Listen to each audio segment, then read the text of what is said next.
Hello' আসসালামু আলাইকুম আৰু এটা খুতুলি পিঠাৰে সকলোকে স্বাগতম জনালোঁ মোৰ মিনি ব্লগলৈ। আৰু এয়া দেখিছেনে, এয়া আমাৰ পেহী আইতা হয়। পেহী আইতাই কি ধুনীয়াকৈ খাই আছে।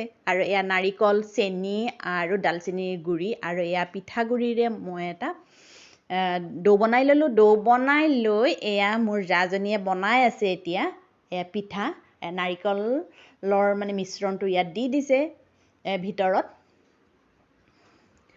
এনেদৰে খুব ধুনীয়াকৈ টিপি টিপি টিপি টিপি দিছে। তাৰপিছত চামুচ এখনেৰে ধুনীয়াকৈ ছাইডটো ডিজাইন কৰি দিছে।